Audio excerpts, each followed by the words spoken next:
In detail report ఉంటుంది. Peri urban లో ఏమేం చేయబోతున్నాం మ్యానుఫ్యాక్చరింగ్ సైడ్ డీటెయిల్ రిపోర్ట్ ఉంటుంది. రూరల్ ఎకానమీలో అగ్రికల్చర్లో ఏం చేయబోతున్నాం ఆ పాలసీ డాక్యుమెంట్లో ఉంటుంది. సో తద్వారా ప్రతి ఒక్కరిని మహిళలు కావచ్చు, రైతులు కావచ్చు, యువత కావచ్చు, వివిధ సామాజిక వర్గాలకు సంబంధించిన ప్రజలందరినీ దృష్టిలో పెట్టుకొని అభివృద్ధి ప్రణాళికలతో పాటు రాష్ట్ర ఆర్థిక వ్యవస్థను బలోపేతం చేసి తద్వారా వచ్చే ఆదాయాన్ని పెంచాలి, పేదలకు పంచాలి అనే ఒక విధానంతో బలమైన ఆర్థిక వ్యవస్థను పెంపొందించడం ద్వారా బలహీనంగా ఉన్న పేదలను బలోపేతం చేయాలని ఈరోజు మనకు ఫుడ్ది సమస్య లేదు, కానీ న్యూట్రిషన్ ప్రాబ్లం ఉన్నది.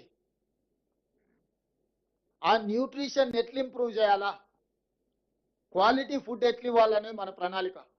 ఇప్పటి వరకు ఆనాడు పండిత్ జవహర్లాల్ నెహ్రూ గారు తీసుకొచ్చిన విధానాల వల్ల ఎడ్యుకేషన్ అండ్ ఇరిగేషన్ పాలసీస్ మొట్టమొదటి ప్రధానమంత్రిగా తీసుకురావడం వల్ల ఈ దేశంలో విద్య అదేవిధంగా ఇరిగేషన్ ద్వారా పేదల ఆకలి తీర్చడానికి ఈరోజు సర్ప్లస్ దేశం. మనం దేశానికి అవసరమైన దానికంటే ఆహార ధాన్యాల ఉత్పత్తిలో ఎక్కువగా ఉత్పత్తి చేస్తున్నాం, కానీ ప్రజలకు ఇవ్వవలసిన అంత ఆరోగ్యవంతమైన ఫుడ్ మనం ఇవ్వలేకపోతున్నాము.